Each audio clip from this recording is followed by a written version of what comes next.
Assalamualaikum warahmatullahi wabarakatuh. Perkenalkan, nama saya Putri. Saya akan menjawab soal berikut ini.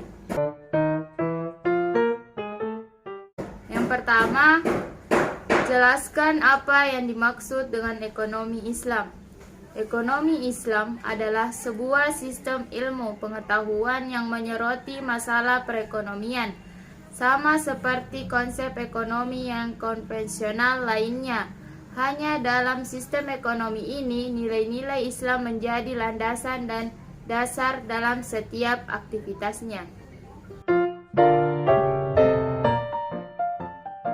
Soal yang kedua, sebutkan dan jelaskan sumber dan landasan nilai dalam ekonomi Islam. Yang pertama, keimanan merupakan fondasi fundamental ajaran Islam. Yang kedua, keadilan.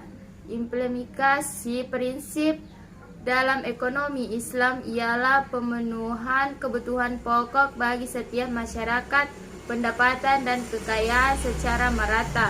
Yang ketiga, kenabian. Dalam sebuah ekonomi kita harus bisa memiliki sifat yang kenabian, bijaksana dalam mengambil sebuah keputusan dan tidak tergesa-gesa.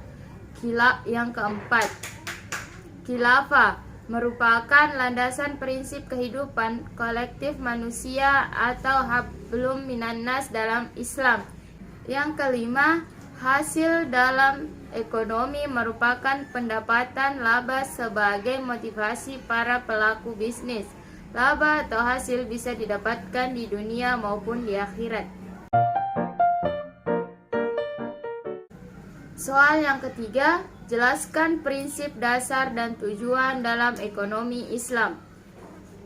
Prinsip yang pertama, menjamin kepemilikan masyarakat. Yang kedua, melarang segala bentuk riba.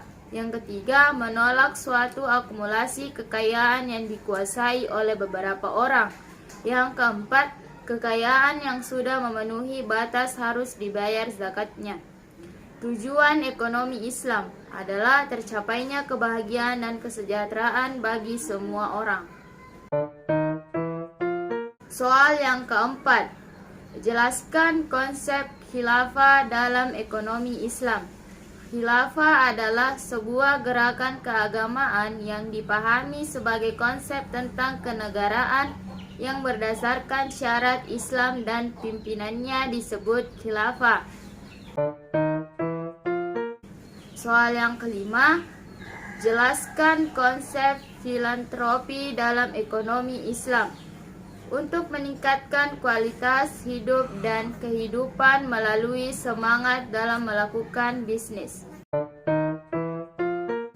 Soal yang keenam, jelaskan konsep kepemilikan dalam ekonomi Islam.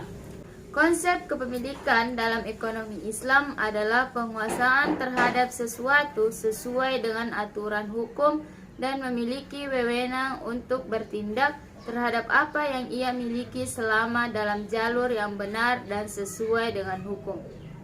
Sekian, wassalamualaikum warahmatullahi wabarakatuh.